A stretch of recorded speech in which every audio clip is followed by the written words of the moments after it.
چاہے وہ ماں ہو، بہن ہو، بھائی ہو، کوئی ہو، یہ میاں بیوی میں جھگڑا کر. ایک لڑکی میرے پاس آئی نا، دھیان سے سننا اس درد کو. کہنے لگی سید صاحب دعا کر دیں. میں کہ کیا ہوا؟ کہنے لگی میری ساس مجھے بڑا ستاتی. میں کیا ہوا؟ کہنے لگے میرا باپ غریب ہے. پھر کہنے لگے وہ تانے دیتی ہے ہفتے میں 2 بار کبھی 3 بار، تیرا باپ کچھ نہیں دیا، تیرے بھائیوں نے کچھ نہیں دیا. کہا میرے بھائی مزدور ہیں. پھر میرا شوہر مجھے مارتا ہے، میں وہیں رہتی ہوں، آتی نہیں کر نہیں، میں اپنے میکے والوں کو بھی نہیں بتاتی. کہا کیوں؟ کہنے لگے اس وجہ سے میرے باپ نے جب شادی کی تھی تو وہ قرض دار ہو گیا تھا، اب 2 بہنیں پہلے بیٹھی ہیں، بتاؤں گی تو باپ کو تکلیف ہو جائے گی، پٹتی ہوں، کٹتی ہوں.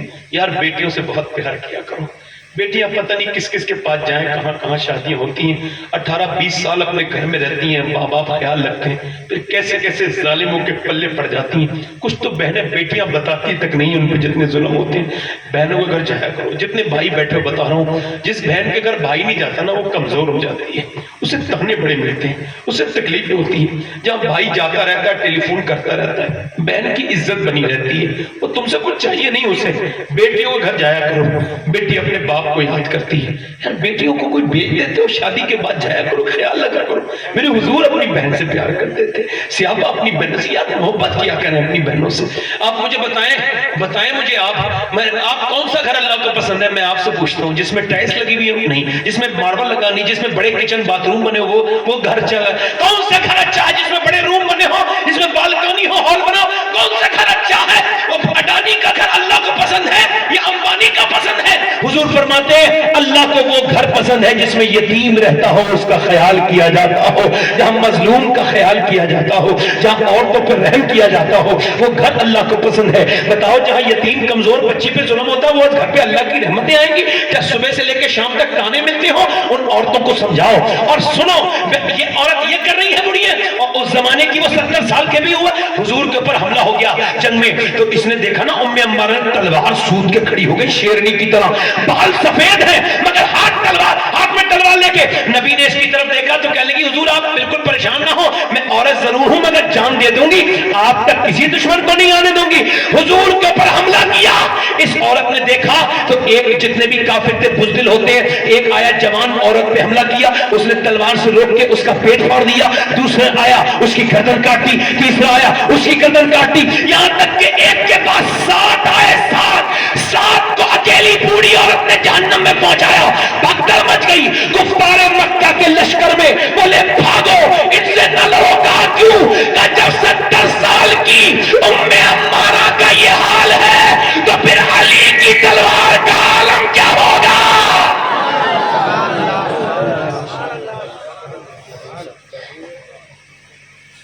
ایک عورت نماز پڑھ رہی ہے مدینے میں. سنو میری بہنوں میری بیٹیوں کو سنا دینا، یہ بات پہنچا دینا.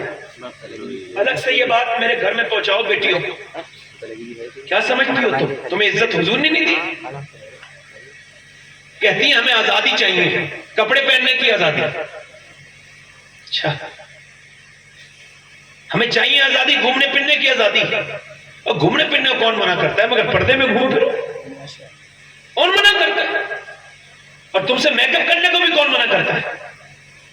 مگر اپنے شوہر کے لیے جائز ہے، اور کے لیے تو حرام ہے نا. حضرت فرماتے ہیں عورت جب اپنے مرد کے لیے سجتی ہے تو جتنی بار آئینہ دیکھتی ہے اتنے صدقے کا ثواب اللہ تعالیٰ فرماتا ہے. مگر میری طرف تو دیکھیں، میں آپ سے غور کر رہا ہوں، میری طرف توجہ کریں، میں آپ کو بتا رہا ہوں. عورت نماز پڑھ رہی ہے، سیابیہ نماز پڑھ رہی ہے. ایک عورت آتی ہے کہنے لگی، وہ نماز پڑھ کے اس نے دعا مانگ رہی، کہنے لگی تیرا باپ شہید ہو گیا جنگ میں. باپ کی موت کی خبر بیٹی سے برداشت نہیں ہوتی. کچھ بیٹیوں کے تو دل کی دھڑکنیں رک جاتی ہیں. بیٹیاں بہت پیار کرتی ہیں نا باپ سے. جب اس نے سنا نا باپ کی موت کی خبر ہے، میری بہنیں اور آپ بھی ذرا دھیان سے سنیں، باپ کی خبر ہے نا موت کی، تو ایسے کر کے ہاتھ اٹھا کے بولی مالک میرے باپ کی شہادت قبول فرما لے. روئی نہیں، چیخی چلائی نہیں. پھر کسی نے کہا پوری بات تو سن لے، تیرا بھائی گیا تھا نا وہ بھی شہید ہو گیا، اب تو اس کا پورا جسم کانپ گیا، اب تو ایسا لگتا ہے جب جان نکل جائے. کانپتے ہوئے ہاتھوں سے آنسوؤں کو روک رہی ہے.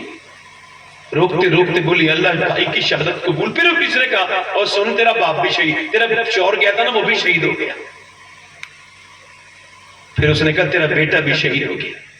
سجدے میں گر گئی، بولی مالک تیرا شکر ادا کرتی ہوں، تو نے مجھے ایک بار میں شہید کی بیٹی بنا دیا، شہید کی بہن بنا دیا، شہید کی ماں بنا دیا، اور شہید کی بیوی بنا دیا۔ اے اللہ تیرا شکر ہے۔ لوگ سمجھتے تھے چیخے گی، چلائے گی، جیسا کہ کوئی مر جائے تو عورتیں یہ بھی تمیز نہیں کرتی کون پردے والا آ رہا ہے، کس سے پردہ کرنا چاہیے، کو کیا پڑھنا چاہیے، چیختی چلاتی ہیں، بہمیاتی ہیں بری آوازوں سے، بیکار طریقے سے، نماز پڑھتی بھی ہوتی ہیں اس دن نہیں پڑھتی، سنیں اس نے نہ چیخی نہ چلائی، کچھ نہیں کیا، اٹھی۔ حضور فرماتے ہیں ایسی عورتوں پہ لعنت ہے اللہ کی جو آوازیں کر کے بیان کر کر کے بیکار سی باتیں کر کے روتی ہیں۔ ہاں دل کا درد کوئی روک نہیں سکتا، آنسو آ جائے تو کوئی بری بات نہیں، ایسے بتا رہا ہوں آپ کو کہ یوں بری بات تو نہیں نا۔ حضور فرماتے ہیں دل کا درد اللہ کی طرف سے، زبان کا درد شیطان کی طرف سے۔ وہ کئی لوگ سمجھتے تھے، میری طرف دھیان دیں، لوگ سمجھتے تھے اپنی بہن کے پاس اپنے باپ کی جنازہ دیکھے گی، جائے گی جا کے اپنے شوہر کے جنازے پہ گر جائے گی، اپنے بھائی کے جنازے پہ گر جائے گی، اور ایسی ہوتی ہے جا کر کے اپنے بیٹے کے جنازے کو دیکھے گی، جوان بیٹے کی لاش پڑی ہے، جوان بھائی کی لاش پڑی ہے، مگر نہ ادھر نہ گئی جدھر شہداء تھے، بلکہ جدھر اونٹنی پر حضور سوار تھے نہ ادھر گئی، اور نبی پاک کے سامنے جا کے کھڑی ہو گئی۔ حضور نے فرمایا تیرا باپ شہید ہو گیا، تیرا بھائی شہید ہو گیا، تیرا شوہر تیرا بیٹا شہید ہو گیا، اللہ تجھے صبر دے۔ جب حضور نے یہ کہا نا آنکھوں میں آنسو لے آئی، حضور کی طرف دیکھ کے بولی یا رسول اللہ آپ سلامت ہیں تو پھر میرا سب کچھ سلامت ہے، میں تو آپ کو دیکھنے آئی تھی، آپ ٹھیک ہے نا یا رسول اللہ تو میرا سب کچھ ٹھیک ہے۔ پھر واپسی میں اپنے باپ کے جنازے کی طرف گئی، کسی نے دیکھا پردہ ہے شوہر کے جنازے پہ، پردہ ہے بھائی کے، اور کہنے لگے پردہ تیرا ختم نہیں ہوا، باپ بھائی بیٹا شوہر سب مر گئے، کہنے لگی سنو میرے باپ بیٹے بھائی کو نہیں موت آئی ہے، مگر میرا اسلام ابھی زندہ ہے، میں بے پردہ نہیں ہو سکتی۔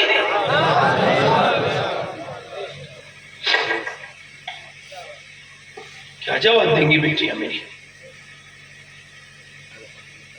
میں پوچھتا ہوں کس نے آزاد کیا ہے عورت کو؟ یہ انگریزوں نے آزاد کیا؟ انگریز کہتے ہیں ہم نے، برطانیہ کے لوگ کہتے ہیں ہم نے 1950 میں کہا تھا عورت کو مرد کے برابر لاؤ، کا پھر ہر آفس میں عورت چلی گئی، فلائٹ میں جو پلین اڑانے لگی عورتیں، مگر پھر بولے کہ نقصان یہ ہوا کہ پھر مائیں بہنیں ختم ہو گئی۔ اچھا میں آپ سے پوچھتا ہوں کون سی آزادی ہے؟ ایئر ہوسٹیز ہوتی ہے فلائٹ کے اندر، ایک کھانا دینے والی، پانی دینے والی، اسے کوئی بھی کچھ بھی کہتا ہے یہاں آ جاتی ہے، اسے نئے کپڑے پہننے پڑتے ہیں ہر ٹرپ پر، ایک بار ایک طرف سے جانا، یعنی آئے گا فلائٹ واپس لوٹ کے تو وہ معاملہ نہیں ہوگا، دوسرا ہوگا۔ اب یہ جا رہی ہے، اب جائے گی تو کپڑے اسے بالکل بھڑکاؤ پہننے ہیں، بیکار آدھے کپڑے، اور کتنا بھی برا موڈ ہو میک اپ کرنا ہی کرنا ہے، میک اپ کرنا ہے۔ اب وہ بدتمیز کرنا، لاؤ پانی لاؤ، بدتمیزی کر رہے ہیں، برداشت بھی کرنا ہے، اسی کے پیسے لے رہی ہے۔ اچھا آفس میں بٹھا دیتے کاؤنٹر پہ، بکری کوئی اور کرتا ہے عورت کو بٹھا دیتے ہیں، وہ لوگ بٹھاتے ہیں نہیں بٹھاتے ہیں؟ آپ کو پتہ نہیں بچے ہیں لوگ، انہیں پتہ نہیں کیوں بٹھاتے ہیں، ارے کیوں بٹھاتے ہیں؟ ایجنسیوں میں عورتوں کو بٹھاتے ہیں، لڑکیوں کو میک اپ کرا کے، سب کو پتہ نہیں ہے، وہ اس کا فائدہ اٹھاتے ہیں، عورت ذات کا فائدہ اٹھاتے ہیں۔ مجھے بتاؤ وہ عورت جس کا دل نہیں چاہتا ہے میک اپ کرنا پڑ رہا ہے، دل نہیں چاہ رہا ہے کپڑے پہننے پڑ رہے ہیں، دل نہیں چاہ رہا ہے فلائٹ میں جانا پڑ رہا ہے، دل نہیں چاہ رہا ہے کسی بدتمیز کی باتیں برداشت کرنا پڑ رہی ہے، وہ آزاد ہے؟ یہ جو گھر میں بیٹھی ہے، شوہر آیا آ کے بولا لاؤ مجھے کھانا دو، کہہ لگی آج میں نے کھانا بنایا نہیں، جاؤ ہوٹل پہ لے آؤ، یا پھر بچہ کہہ رہا ہے یہ بنا دو، میں نہیں بناؤں گا، چل میں نہیں بناؤں گی، چل چلی جائے، چلا جائے یہاں سے، کل میں بنا دوں گی۔ مجھے بتاؤ تو جو اپنی مرضی سے سو رہی ہے، اپنی مرضی سے جاگ رہی ہے، وہ آزاد ہے یا وہ آزاد ہے جو نہ اپنی مرضی سے سو رہی ہے نہ جاگ رہی ہے، جو چاہے وہ کھا، جو وہ دوسروں کی مرضی پر منحصر ہے؟ بتاؤ کون آزاد ہے؟ جسے انگریز نے آزاد کیا وہ آزاد ہے، یا جسے میرے نبی نے آزاد کیا وہ آزاد ہے؟ کون آزاد ہے بولو؟ آخری باتیں کر رہا ہوں، مجھے جلدی سے نکلنا ہے، ایک دم بھائی مجھے جلدی نکلنے دینا بھائی، ٹائم ہو گیا زیادہ۔ دل لگ رہا ہے کہ نہیں لگ رہا ہے؟ لگ رہا ہے بھائی؟